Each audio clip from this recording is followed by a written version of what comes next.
الرحیم جی ویورز، آج بلکہ کل سوموار تھا، کل فیصلہ آیا، آج تفصیل آ گئی ہے۔ سپریم کورٹ نے فیصلہ جاری کر دیا ہے۔ الیکشن جو ہے سپریم کورٹ کا سینٹ کا، وہ خفیہ بیلٹ سے ہوگا، اور اس کو خفیہ ہی نہیں رکھا جائے گا، بلکہ پارٹی سربراہ اور جو بھی اس کے بعد اس کو کوئی اس کی تفصیل لینا چاہے، کو پوچھنا چاہے کہ کس نے ووٹ ڈالا ہے، کس ایم این اے یا کس ایم پی اے نے کس سینیٹر کو ووٹ ڈالا، اس کا پارٹی سربراہ پوچھنا چاہے، ریکارڈ لینا چاہے، تو یہ الیکشن کمیشن اس کو دینے کا پابند ہوگا۔ اور یہ ایک ایسی چیز ہے کہ اپوزیشن نے جس طرح کہ نون لیگ کا یہ وتیرہ ہے کہ وہ پہلے بھی کسی بات کو، کسی فیصلے کو جانچے پڑے بغیر وہ مٹھائی بانٹ لیتے ہیں، کھا لیتے ہیں، کہ کوئی مسئلہ نہیں ہے، ان کا ذاتی مسئلہ ہے، وہ روز مٹھائیاں کھائیں۔ لیکن اس فیصلے میں بھی جو چیف جسٹس صاحب نے ایک معاملہ کیا ہے، وہ ایک یعنی اتنا آسان اور اتنا سادہ فیصلہ نہیں ہے جی۔ اس میں انہوں نے بہت ساری چیزوں کو باندھ دیا ہے کہ ایک تو کوئی بھی M N A, M P اے دوسرے اپنی پارٹی سے ہٹ کر دوسرے کینڈیڈیٹ کو ووٹ دے گا تو اس کا ووٹ چیک ہو سکتا ہے۔ ظاہر ہے چیک ہو جائے گا تو پتہ چل جائے گا کہ کس بندے نے ہماری پارٹی کے ساتھ، اپنی پارٹی کے ساتھ بے وفائی کی ہے۔ اگر کوئی نون لیگ کا M N A, M P A P T I یا پیپلز پارٹی یا کسی اور بندے کو ووٹ دے گا تو اس کا بھی پتہ چل جائے گا۔ اگر پی ٹی آئی کا کوئی بندہ نون لیگ کے یا پی ڈی ایم کے کسی امیدوار کو ووٹ دے گا، سینیٹر کو ووٹ دے گا، تو اس کا بھی پتہ چل جائے گا۔ تو اس طرح یہ معاملہ اب چھپا نہیں رہے گا۔ اور جو منڈی تھی، خرید و فروخت جو تھی، یہ گائے بھینسوں کی طرح، جانوروں کی طرح جو منڈی لگتی تھی انسانوں کی، وہ ٹھپ ہو گئی ہے۔ وہ چیف جسٹس صاحب نے یعنی یہ جو کہا ہے کہ یہ جو خفیہ ووٹنگ کا جو راز ہے، یہ ساری زندگی نہیں رکھا جا سکتا۔ ہاں ٹھیک ہے، ووٹ ہو گیا ہے، بیلٹنگ ہو گئی ہے، اس کے بعد سینیٹر کے جیتنے کا اعلان ہو گیا ہے، تو اس کے بعد اگر کوئی پارٹی سربراہ اپنے لوگوں کا ووٹ چیک کرنا چاہتا ہے، کیونکہ اس کو حق حاصل ہے، تو وہ ان کا ووٹ چیک کر سکتا ہے۔ ووٹر قوم بطور پاکستانی ہم بھی یہ حق رکھتے ہیں کہ ہم جس بندے کو ووٹ دیتے ہیں، کیا وہ ووٹ آگے بیچتا تو نہیں ہے، ہمارے ووٹ کو، ہمارے اعتماد کو آگے بیچتا تو نہیں ہے کہیں۔ تو یہ بڑی بات ایک پیچیدہ بن گئی ہے کہ جو بندہ ووٹ بیچے گا اس کو آئندہ ٹکٹ بھی نہیں ملنے کے امکانات۔ یعنی کوئی بھی پارٹی اگر ووٹ بیچنے والے بندے کو اگر وہ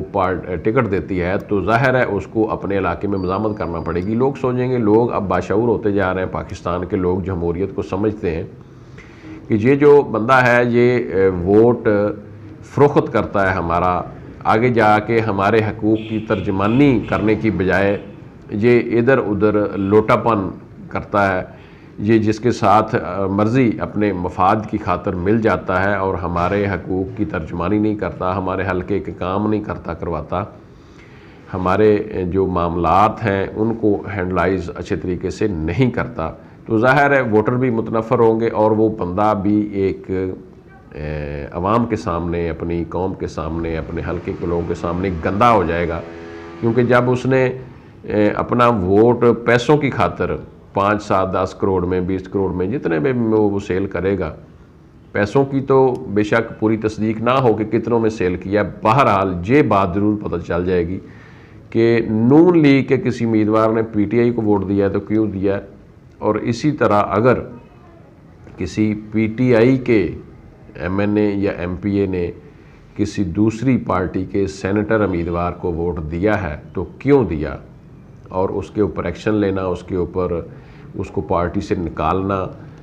یہ سارے اختیارات پارٹی سربراہ کے پاس ہوتے ہیں۔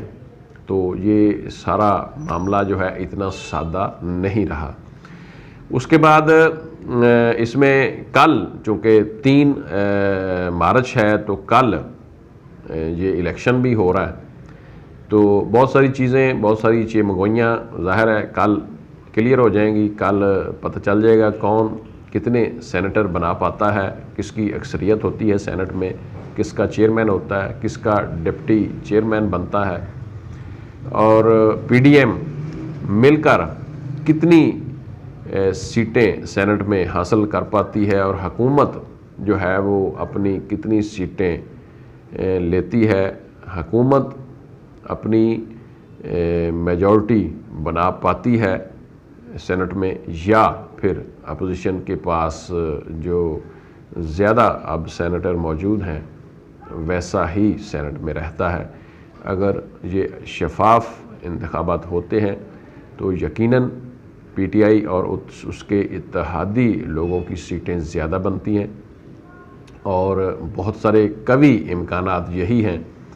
بہت ساری باتیں اب تک ایم کیو ایم, اے این پی اور اسی طرح بلوچستان کی جو مخلوط حکومت ہے پی ٹی آئی کے ساتھ, اور پنجاب کی جو سیٹیں ہیں وہ پنجاب کا تو بلا مقابلہ الیکشن صوبائی جو ہے وہ سینیٹر جتنے ان کے بننے تھے 6 سینیٹر حکومت کے حصے میں آئے, 5 پی ٹی آئی کے, 1 سینیٹر کاف لیگ کا, اور 5 سینیٹر نون لیگ کے بنے. وہ تو کلیئر ہو گیا. اب بلوچستان, کے پی کے اور سندھ 3 صوبوں کے الیکشن ہوں گے, اور وفاقی پارلیمانی جو ہمارے ممبران ہیں پارلیمنٹ کے ان کا جو ہے وہ باقاعدہ الیکشن ہوگا, اور وہ ووٹ ڈالیں گے اور سینیٹر منتخب کریں گے. تو حفیظ شیخ کا بہت سارے جو امکانات ہیں ابھی تک کہ حفیظ شیخ جو ہے وہ اپنی برتری جو ہے اس کی واضح نظر آ رہی ہے, کیونکہ اتحادی جو جماعتیں ہیں انہوں نے حکومت کے ساتھ اپنا جو سارا ایک پلان کر لیا ہے کہ اتنے لوگ جو ہیں وہ ایم کیو ایم کے پاس ہیں, اتنے ممبران کاف لیگ کے پاس ہیں, تقریباً 157 جو ہیں مطلب آزاد امیدوار جو ڈال ڈول کے سارے بنے تھے وہ پی ٹی آئی کے اپنے مطلب وفاق میں ممبران ہیں, تو وہ سارے ڈال کے تقریباً 178 لوگ بنتے ہیں جو کہ ایم این ایز ہیں پی ٹی آئی یا حکومت کی سائڈ کے, تمام اتحادی پارٹیوں کے ڈال کر. تو حفیظ شیخ صاحب کو جیتنے کے لیے 172 ووٹوں کی ضرورت ہے. 172 ووٹوں کی. وفاقی لیول پہ اسلام آباد کی جو سب سے ٹف سیٹ ہے, یوسف رضا گیلانی صاحب جو کہ پی ڈی ایم کے مشترکہ امیدوار ہیں, وہ بنیادی طور پر پیپلز پارٹی کے سابقہ وزیر اعظم رہ چکے ہیں, ملتان سے ان کا تعلق ہے, سید خاندان سے ان کا تعلق ہے, کافی ساری رشتہ داریاں بھی ان کی ہیں بڑے بڑے لوگوں سے ماشاءاللہ. تو انہوں نے حکومت کو ایک بڑا ٹف ٹائم دیا ہے, جس وجہ سے یہ محسوس ہو رہا ہے